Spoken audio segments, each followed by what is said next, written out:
Good afternoon. My recap from earlier. Um, what do you see?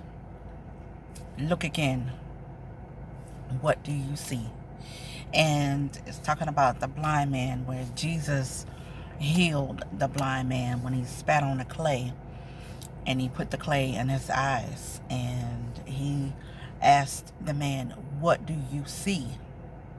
And he said, "I see people as trees." And the question was, why did Jesus have to spit twice? And they said, well, if he's the miracle man, why did he have to spit on the ground twice? And, what was the cause for him to spit on the ground twice? And I said, okay, and I'm reading that along with everybody. And my aha came to me. It just hit my spirit. And the healing was done the very first time he spat on the ground. The healing was already there. The medication was already there. The medication was already in it when he spat the first time and he placed it on his eyes. And my conclusion of the matter is, the second time was the medication marinating in it. Sometimes he got to get all in it, in the mixture of it. So when he placed it a second time, he could see clear. Sometimes it takes a second time for the adjustment to happen. Our eyes are different. This was a blind man. It wasn't like he already had sight to begin with. He didn't have sight to begin with. So he needed to adjust it, and readjust. Jesus could do what he wanted to do, how he wanted to do, because he's sovereign. Jesus didn't say, "What do I see?" Jesus asked the man, "What do you see?" And he said, "I can see clearly now." Sometimes in our lives, we have to make an adjustment. We have to move around, from the things. We have to clear out that space so we can see, clearly. You know how we wash our face and all of that, and when we get in the morning or during the course of your day, you might be sweaty and all of that. And inside your eyes, you might have some crust in your eyes. You might have some, sleepy stuff in your eyes. You might have tear stuff in your eyes, and you need to wipe your eyes clear, so that you can see. Because sometimes there's a blur there, and you need to wipe your eyes so that you can really see clearer. The second part of this is, I had to break this down, and I said, okay, for me, everybody interpret things differently. But for me, my interpretation of this is, when he said, what, the very first time, "What do you see?" When he said, "I see people as trees," that blessed me so. And you say, why? Listen, because sometimes in my life, in order for me to get through the things that I need to get through, I can't pay people no mind. Because if I'm seeing your expressions, or if I'm seeing the attitude come my way, or whatever the case may be, that's going to throw me off. That's going to throw my mind. I'm not even going to be focused on what I need to focus on. I need to focus on getting to the prize. I need to focus on getting my job done. I need to, whatever the case may be, whatever I'm focused on.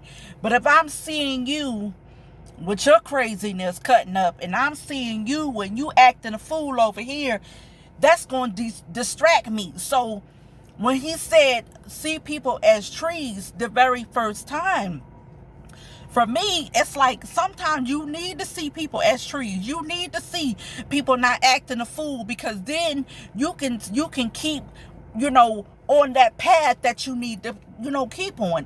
And then the second time around that you need to know where you're going. That's you clearing your path so you can see, and a lot of times people say, okay, well, how do you see yourself? What do you see yourself? So that mirror that I was using, it was my reflection of me. And I had to take the time to look at myself in the mirror, because there was a time I couldn't see myself. There was a time I couldn't even look at me because of my low self-esteem. I'm just keeping it real. My low self-esteem, I didn't think I was beautiful. I didn't think I was pretty. I didn't think I was anointed. I didn't think I could, teach. I didn't think I had it in me to do these things. And until I was believing in me the way other people, because some people could say, not the negative part of that, you know what I mean? But the positivity, people say, oh, you sweet, oh, you kind, oh, you the, but what do you believe? What do you see about you? What do you believe about you? Do you believe that you can make it? Do you believe that you have what it takes to overcome? So in this takeaway, what do you see? Look again. Sometimes you need to look again. Sometimes you need to adjust these mirrors. I'm sitting in this car, and sometimes you need to adjust the mirrors, so that you can see. I'm short. So somebody taller than me getting in my car, adjusting the mirrors, they have to adjust the mirrors so that they can see, because they're driving my car. I'm short, so I'm adjusting it to my shortness, Shorty Smalls, that's me, Lady Diva, Lady Queen, Shorty, all of those, affirmations, I'm believing in me. So I had to adjust this mirror, and I'm like, wait a minute. I said, well, who was sitting in my car? Then I had to understand. So I had somebody sitting in my car, so I couldn't see. I had to readjust, the mirrors. And it's the same way as what we do in life. We have to adjust our mirrors. So I'm hoping that you got something out of this. This is my recap from earlier today. I do not have the beginning of the other message from the earlier today, but this is my close message. Is what do you see? Look again. Sometimes we need to see the way God sees us, and we need to start believing. We need to start speaking. I believe I am an overcomer. I believe I am the head and not the tail. I believe I'm above and not beneath. I believe I'm a lender, I'm a borrower. I believe I'm going to get that job. I believe my marriage is coming back together.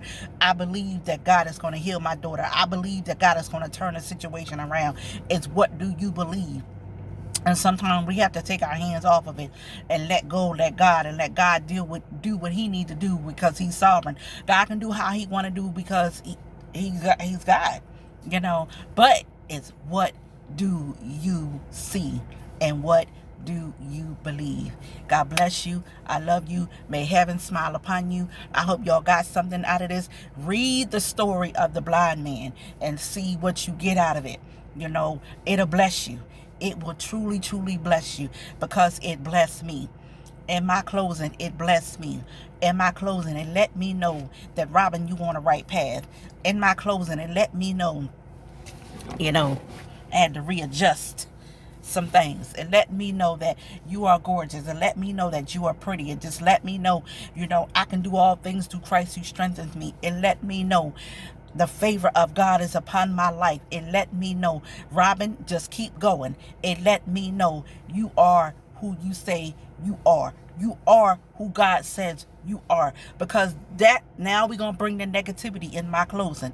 You can speak so much negativity. It takes so many bones to frown up. You see my face but it just takes little to, you know what I'm saying? Little to, hey, you got that, girl. Yeah, just that little bit, but it takes, you see all the muscles? So many muscles to be frowning up, but very little. Smile. God bless you.